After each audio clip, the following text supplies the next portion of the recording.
En esta tercera parte del video, jóvenes, vamos a ver la respuesta que da Sócrates a las reflexiones que hemos visto de Protágoras en la segunda parte del mismo. Como dijimos, al final de la segunda parte, a Sócrates le incomodaba mucho de que Protágoras cobrase por enseñarte cosas. Eso también es un poco injusto porque los sofistas eran extranjeros y como extranjeros, cuando iban a otra ciudad, necesitaban cierto dinero para satisfacer sus necesidades básicas. En cambio, los filósofos usualmente eran personas adineradas, ¿no? Además que estaban en su ciudad de origen, ¿no? Entonces, esta crítica me parece no tan pertinente, pero es una crítica que, digamos, hacen Platón, Aristóteles y el mismo Sócrates, ¿no? Que ellos eran una suerte de mercenarios del saber. El primer punto que va a criticar Sócrates de Protágoras es su relativismo, porque si para Protágoras la verdad es relativa, ¿a quién? Al sujeto, para Sócrates es universal y absoluta. Entonces vamos a poner eso. La verdad es universal.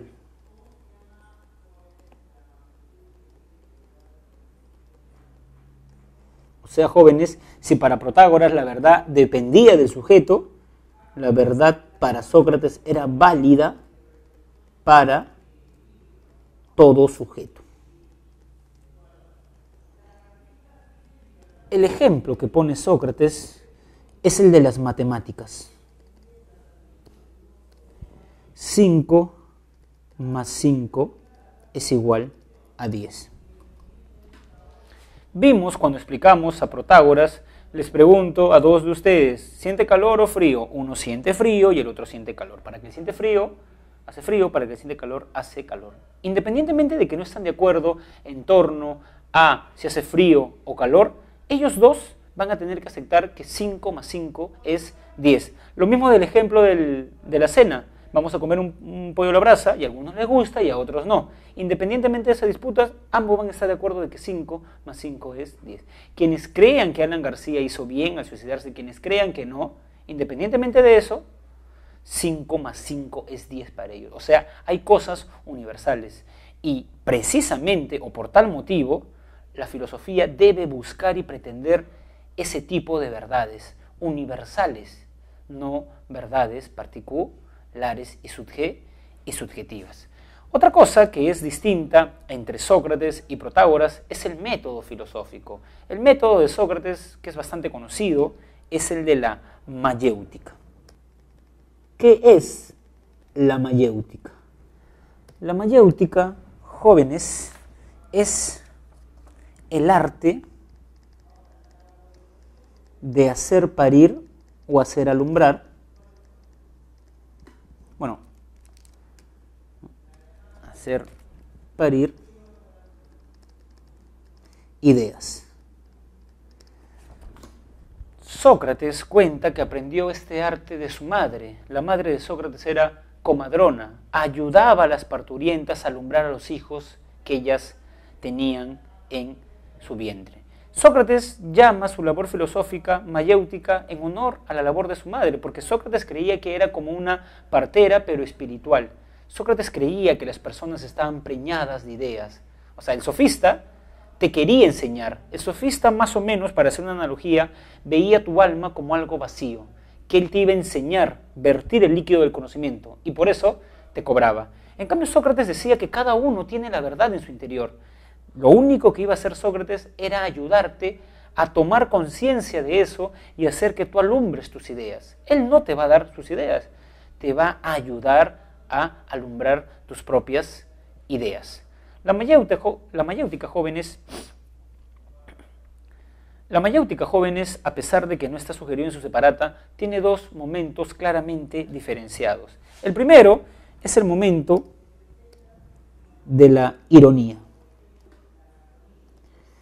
El momento de la ironía consiste, jóvenes, ¿no?, en reconocer nuestra ignorancia. Por eso se expresa en la famosa frase, solo sé que nada sé. Pero una vez que yo he reconocido mi ignorancia, me inserto en el segundo momento. Acá vamos a poner primer momento. Ironía. Segundo momento del método filosófico de Sócrates, la que se llama en sentido estricto mayéutica. En este segundo momento, ¿no?, por una suerte de, vamos a poner acá, mediante preguntas y reparos, o sea, observaciones y reparos a las respuestas, se llega a la verdad. Y por eso Sócrates resume este momento en la frase: conócete a ti mismo, porque en tu interior está la verdad, ¿no? Ejemplo, profesor, de este método filosófico. Platón, en el diálogo Tetetos, hace discutir a Sócrates y a su interlocutor, que precisamente se llama Tetetos, que era el matemático más lúcido del siglo V. Sócrates le pregunta a Tetetos: ¿qué es una figura geométrica? Y Tetetos, que era el matemático más lúcido de aquel siglo, le dice: una figura geométrica es un triángulo, un cuadrado y un círculo. Y Sócrates sonríe. Y Tetetos le dice: ¿por qué sonríes? Porque no me has respondido lo que te he preguntado. Yo te he preguntado qué es una figura geométrica. Y cuando alguien pregunta qué es, dice Sócrates, pide la definición. Y la definición es universal. O sea, dice Sócrates, yo te pregunto qué es una figura geométrica y tú me das ejemplos de figuras geométricas. Y Tetetos se da cuenta de que no ha respondido lo que Sócrates le ha preguntado. Y comienza a pensar y en algún momento cae en la cuenta de que no sabe qué es una figura geométrica. Ya reconoció su ignorancia, o sea, ya superó la primera fase. Ya dijo: solo sé que nada sé, o sea, yo no sé qué es una figura geométrica. Pero como Sócrates vio condiciones en él, lo inserta al segundo momento de la mayéutica. Y mediante preguntas y reparos al pobre Tetetos, y es interesante este diálogo porque se ve muy bien la analogía entre parir una idea y alumbrar un niño, porque Tetetos comienza a sudar y le dice: Sócrates, lo que me preguntas es muy difícil. Y Sócrates le dice: sí, tan difícil como parir un niño. Y al final, después de tanto esfuerzo, incluso Tetetos había sudado, Tetetos y no Sócrates define la figura geométrica de la siguiente manera: límite para un cuerpo. Y cuando Sócrates tiene esta definición, le dice Teteto: toma tu hijo. O sea, esa es la definición que da Tetetos después de mucho esfuerzo. Claro, Sócrates lo conduce, le pregunta, pero él no alumbra al niño. O sea, no es su hijo, sino es el hijo intelectual, la idea de Tetetos, ¿no? Y precisamente esto prueba también que la verdad ya la tenía Tetetos desde un inicio en su interior. Lo que pasa es que le faltaba que Sócrates simplemente lo ayude a alumbrar, precisamente como una partera. Y precisamente por esta idea de la mayéutica, Sócrates consideraba que la virtud no se puede enseñar. El sofista sí te la enseña, pero como Sócrates consideraba que cada uno estaba preñado de ideas, de la virtud también, ya tenía la virtud en su interior, solamente debía interiorizarse, conocerse a sí mismo. Y por eso vamos a poner en el tercer punto, jóvenes, que la virtud para Sócrates no se puede enseñar. Porque debemos conocernos a nosotros mismos.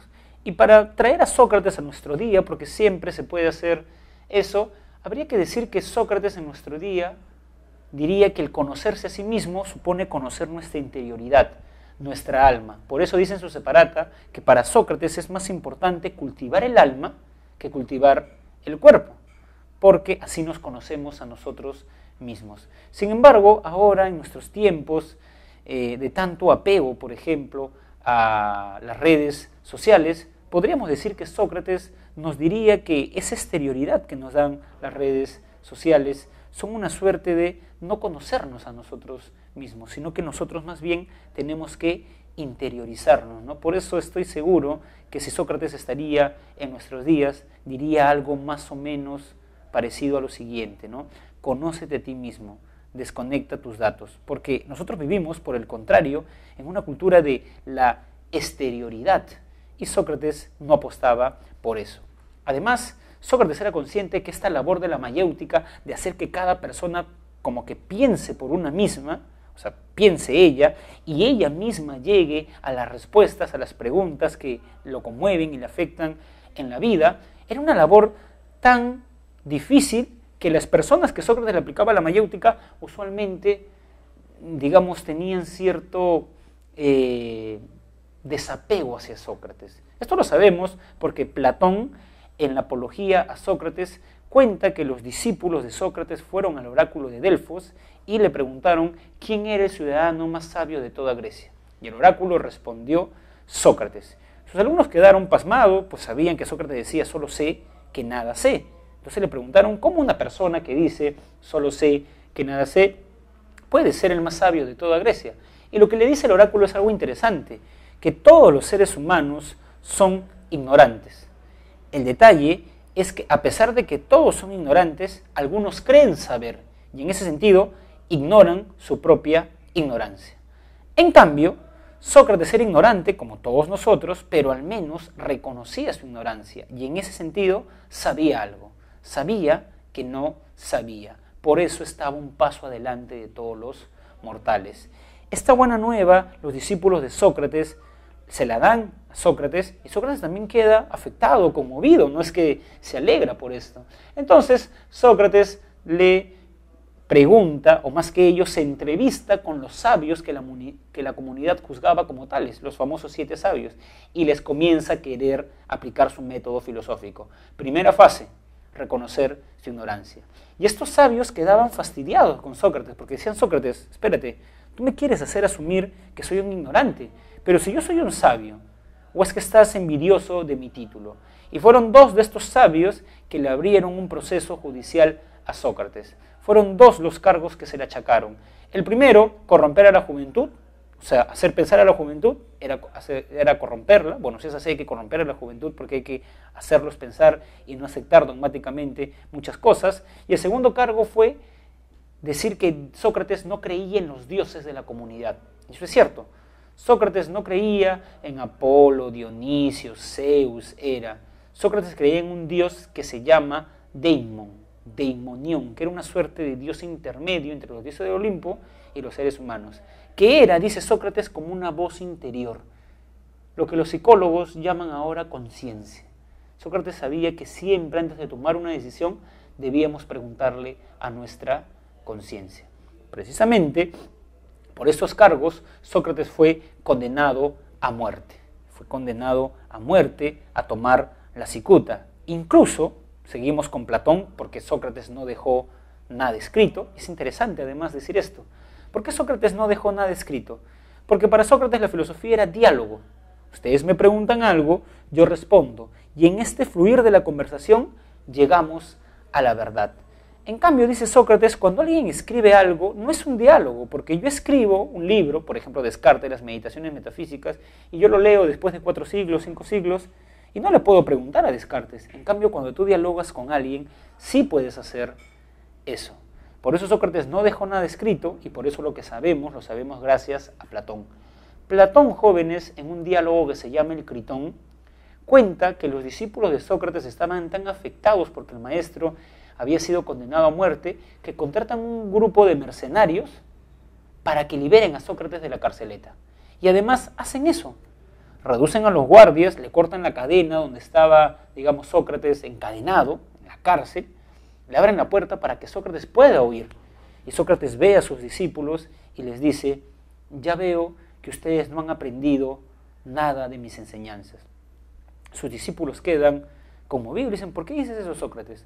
Porque yo toda la vida les he enseñado, les dice Sócrates, que la filosofía no es hablar bien, sino vivir bien. Que la filosofía no es una indagación sobre la virtud.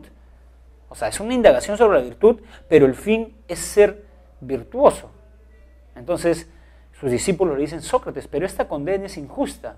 Y Sócrates le dice: o sea, porque alguien me hace algo injusto, yo le voy a devolver una acción injusta.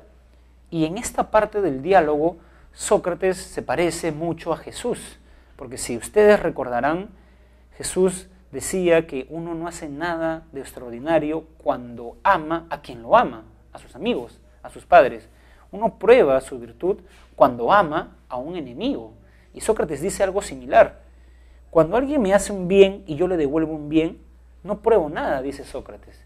En cambio, cuando Atenas me hace algo injusto, ahí yo pruebo mi virtud, retribuyéndole no con una injusticia, sino con un acto valeroso. Y por eso Sócrates cierra la puerta en ese diálogo y no quiere salir. O sea, Sócrates como que pudo haber huido, pero no lo hizo. Precisamente por estas razones, Sócrates es una suerte de mártir de la filosofía. Y por eso la mayoría de filósofos, cuando habla de Sócrates, lo embarga la emoción, porque es una suerte de mártir de la filosofía, una suerte de pensador tan íntegro que es capaz de defender sus ideas hasta con la muerte. Jóvenes.